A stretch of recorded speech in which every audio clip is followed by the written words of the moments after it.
শ্বশুর বাড়িতে নিজে থেকে কাজ করতে গেলে শাশুড়ি এবং শ্বশুরের মন জয় করে নিল লাজু। হ্যাঁ বন্ধুরা, এমনটাই দেখতে পাবো আমরা ধারাবাহিকে। লাজু তার ননদ এবং জায়ের কাছে নিজে থেকে রান্নাঘরে কাজ করতে যায়। বলে, আমার একা একা ভাল লাগছে না, আমাকে কোনো কাজ দাও দেখি। তখন তার ননদ এবং জা বলে, কাজ তো তোমাকে করতেই হবে, কিন্তু এখন কয়েকদিন তুমি বিশ্রাম করো, তারপরে দেখো এই বাড়িতে কাজ করে তুমি শেষ করতে পারবে না। তারপরে সেখানে সুদেবের মা অর্থাৎ লাজুর শাশুড়ি মা আসে, কিন্তু ভেতরে ভেতরে কিছু বলে না, উপরে উপরে লাজুকে শাসন করে এবং বলে, এখান থেকে যাও তুমি, এখানে তুমি কি করছো, গল্পগুজব করছো, এই বলে বকাবকি করে। কিন্তু ভেতরে ভেতরে বুঝতে পারে মেয়েটা অর্থাৎ লাজু খারাপ মেয়ে নয়।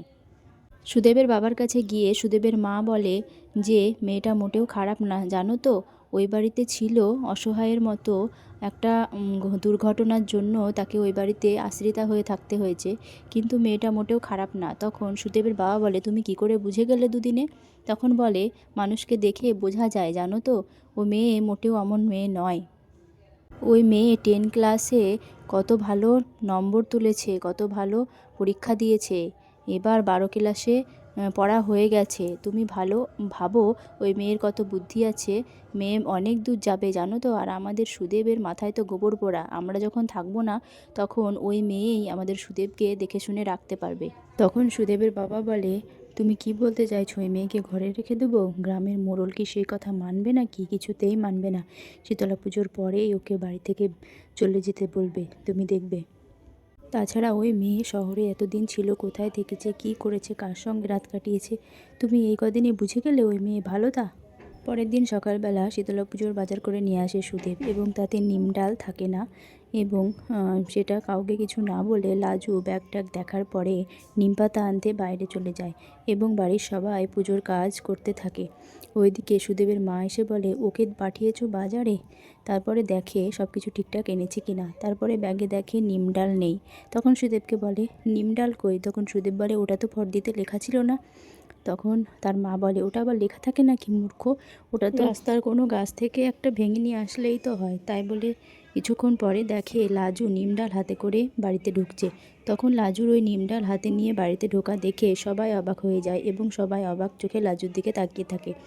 মনে মনে সুদেবের মা খুব খুশি হয়, সুদেবের বাবাও একটু একটু খুশি হয়। তারপরে সুদেব বলে, দেখেছো তো মা, আমার বউয়ের কত বুদ্ধি, না বলতেই আমার বউ কেমন নিম ডাল নিয়ে চলে এসেছে।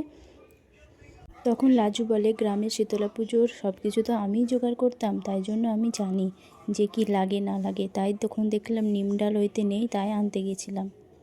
পুজো শেষ হয়ে গেলে দুজন ভদ্রমহিলা লাজুর কাছে যায় এবং লাজুকে অনেক খারাপ খারাপ কথা বলতে থাকে, এবং বলে, বলো তো দেখি তোমার কোন বরকে সব থেকে ভালো লেগেছে? তখন লাজু বলে, এই আবার কেমন কথা, আমার তো একটাই বর, ওই যে। তারপরে সুদেবের দিকে লাজু দেখায়।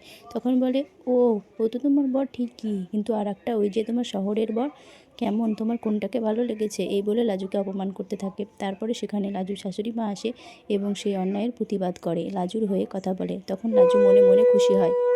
প্রসাদ খাওয়ার পর সবাই লাজুর গ্রামে থাকা নিয়ে প্রশ্ন তোলে এবং লাজুকে চলে যাওয়ার কথা বলে। তখন সুদেব প্রতিবাদ করে বলে, আমার বউ কোথাও যাবে না, আমি যেখানে আছি আমার বউ সেখানেই থাকবে।